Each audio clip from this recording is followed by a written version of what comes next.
Yo, what's going on, guys? Mush back at it with another video. Here to talk about the Epic Game Store as another exclusive isn't doing fantastic. Now, in the case of Alan Wake 2, there's a lot of layers to this, and I had said leading into the release of Alan Wake 2, it was one of those games that was an Epic Game Store exclusive that I wasn't upset that it was an EGS exclusive because of the terms tied to it and how Alan Wake 2 even became a reality, but unfortunately, the game hasn't earned back its budget yet. Now, that's not necessarily to say that's complete doom and gloom, because there are some positives about this, so let's talk about it.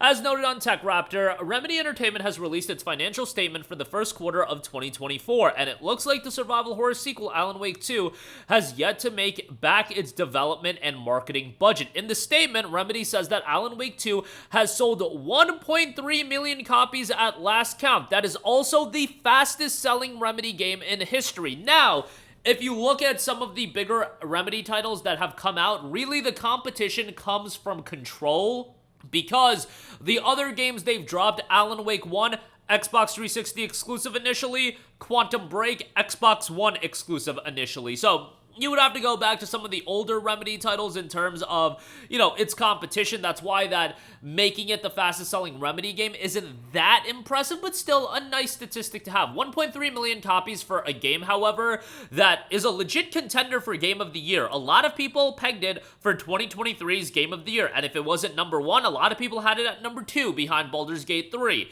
It has recouped a significant part of the development and marketing expenses as of Q1 2024, but that is not the entirety of said expenses. Now, Alan Wake 2 did release both a regular edition and a digital deluxe edition, and the digital deluxe edition came with DLC. I imagine that DLC is still in development, and there's still costs attached to that, and they already sold that DLC, so they made revenue off of that. Obviously, they'll sell more copies, and the game will continue to make residual revenue over time as it does come down in price, as it is continued to talk about. Remedy is reporting improved revenue when compared to the same period a year ago. They are saying its revenue this quarter was 10.8 million euros, representing a 56.2% increase as well. Remedy's got a lot of games in development right now. Primarily, there is a sequel for Control. There is a spin-off title codenamed Condor, and eventually it might be renamed into FBC Firebreak. There's also the Max Payne 1 and 2 remakes that are being done, and that, I believe, is going into full production soon. Tencent also did increase its investment in Remedy from 5% to almost 15%, and Remedy did get the rights to Control. So there you go with all of that. So there is a lot to talk about when it comes to Alan Wake 2. First of all, the game selling 1.3 million copies, that is a relatively successful number. In a vacuum, selling over 1 million copies for a single-player game like this, fairly good. Things to consider.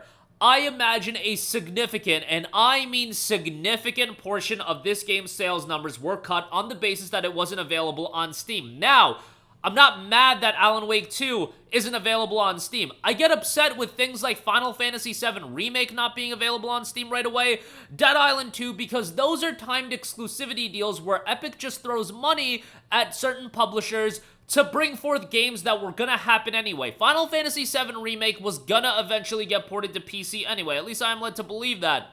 Dead Island 2 was going to come to fruition. It didn't matter that Epic Games threw money at it. I'm sure it helped them from a financial standpoint, but those games were ultimately going to come, and they were just limiting access for a game for a limited period of time. I give credit to the publishers. Get the bag when you can, especially for the lower key publishers that take these deals and offer their games for free, so on and so forth. Take the bag. I got nothing against you for that, but for those exclusivity agreements, it is it's a negative for the consumer. No doubt about it. It's a negative for the consumer, and it just is Epic Games' way of trying to get market share with the Epic Games Store. They can't make a super compelling storefront. Steam is just so far ahead, so what's the other best case thing that they can do? Let's chuck money at the wall and get these timed exclusivity deals. In the case of Alan Wake 2, however, it's a little bit different because it wasn't a timed exclusivity deal. The fact is, Alan Wake 2 was published by Epic Games. They facilitated the development and creation of this game.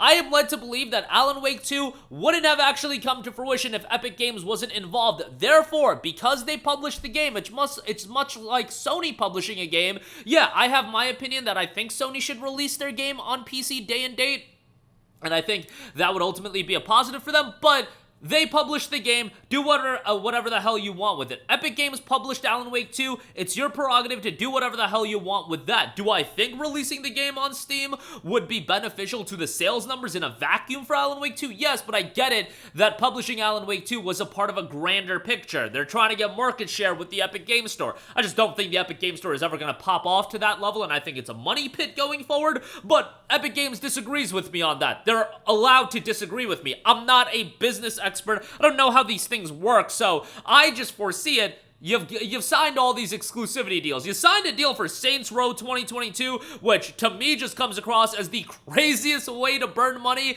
getting a timed exclusivity deal for Saints Row 2022, and you know, you're getting all these other exclusivity deals, Stranger of Paradise, Final Fantasy Origins, Dead Island 2. It does seem like, however, EGS has calmed down. They're not going to come out and say they've calmed down with the exclusivity deals, but look at how many exclusives they're getting now versus how many they were getting in 2019, 2020, 2021. It has lessened greatly. It is far less than what it used to be. Alan Wake 2 is a game that they published, and I wouldn't even be surprised if at some point EGS, much like so many other publishers, how many other publishers have tried to pop off with their storefronts, and how many of them have came crawling back to Steam and Valve? Just about every single one of them. Ubisoft is doing it right now, but Ubisoft still releases their games on delay on Steam. EA really tried hard to pop off with Origin. What happened? Their games are now back on Steam. Even Blizzard games are on Steam, something that I could have never foreseen. I would have never expected Diablo to be available on Steam. Guess what? Diablo, Activision titles, Call of Duty, a juggernaut IP like Call of Duty was restricted to Battle.net for a while. What ultimately happened? Call of Duty is now back on Steam. So anytime these publishers try to pop off with their own storefront, try to pop off on their own digital storefront, yeah, more power to you. You don't want a monopoly and you're trying to pop off on your own over here, but Steam is just going to give you so much more exposure for these games, and I can't quantify how many more copies Alan Wake 2 would have sold if it was on Steam, but I don't think it's a stretch to think that you shaved off 60 to 70% of this game's sales numbers, and I could see it being even more than that. That is just the reality. When you talk about the level and the amount of games that are available today, is Alan Wake 2 this absolute must-play game that people are going to migrate over to a different storefront to play? It probably isn't for a lot of people, and guess what? That's no shame. That's no slight on the game. There are very, and I mean very few games that are truly going to get people to migrate to a different storefront. Yeah, people will use Battle.net for World of Warcraft. People will use Epic Games Store for Fortnite. If you're super into Fortnite, yeah, you'll go on Epic Games Store. But to actually buy games on a different storefront and it being a game at the level of Alan Wake 2, you have to hit a different threshold to really be a game that's going to draw in a different audience. And Alan Wake 2, I'm sorry, isn't that. Final Fantasy VII Remake wasn't that. There are so many big games that just aren't that because those games are so exceedingly few and far between, and it transcends just quality level. It's really those games that are a life of their own. World of Warcraft is a life of its own. Fortnite, a life of its own. Alan Wake 2 ain't a life of its own. I'm sorry, the game is not that big. I loved Alan Wake 1, didn't like Alan Wake 2 as much, but that's just the reality. Even if they got an exclusivity deal on Final Fantasy 16, and Final Fantasy 16 came out day one. I bring up Final Fantasy 16 because that's an IP that is beloved to me.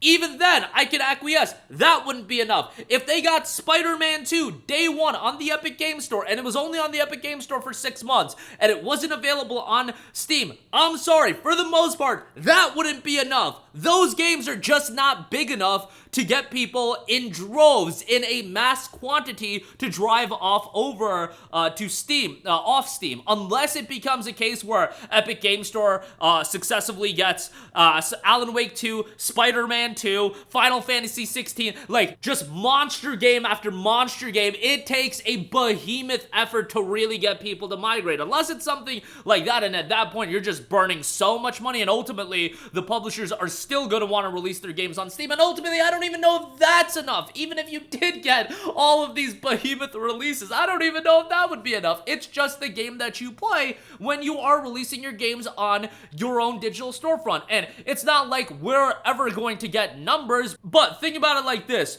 Origin tried to pop off with games like Battlefield 3 and 4. Those games were massive, and they came back to Steam. Ubisoft has Assassin's Creed under their umbrella, and they ultimately released their games on Steam. I would be so fascinated to actually learn of a split and get actual numbers on how these games perform on Steam when they're released day one, and then how they do when they're exclusive to a Ubisoft Connect or an Epic Game Store. We'll never know those numbers, we'll never get accurate details, and it's not really fair to compare like an Assassin's Creed Valhalla that's been available on Ubisoft Connect for years, and then it came out on Steam. Obviously, it's gonna have a lackluster performance numbers on Steam because it's a delayed release. But you guys get the idea. It's just the reality when you are releasing these exclusives. And if you deem it that you want to publish a game like Alan Wake 2 and keep it exclusive, that's your prerogative. You publish the game, but that is going to limit the sales numbers of the game as well. Also, not to mention, Alan Wake 2 only released digitally on PS5 and Xbox Series. Yes, digital gaming on those consoles are popping off even more, but it's still like a 50-50 split that limited its sales numbers as well. But more than anything, as far as the PC side of things, it's absolutely the lacking Steam release. And hopefully it does come to Steam at some point, because I know so many people love it, even if it wasn't my cup of tea. I know it was beloved by many people, so take that for what you will. That's going to do it for me. Let me know all your thoughts in the comments section down below. Thanks for watching, and I will catch you guys in the next one. Peace out. Hey, what's going on, guys? Mush here again. Hope you enjoyed the video. As you guys might know, YouTube's notification system is sometimes a little bit wonky, even if you're subscribed to the channel. Maybe you're not abundantly aware that I uploaded a video. To remedy that situation, make sure you hit the bell notification button. This way, whenever I upload a new video, and I try to upload as consistently as possible, you will be notified directly of the upload, and you can watch it as soon as it goes live. I would really appreciate it if you guys hit that button so you can stay up to date with all of the content I'm posting. But as always, guys, thanks for watching, and I'll catch you guys in the next one. Peace out.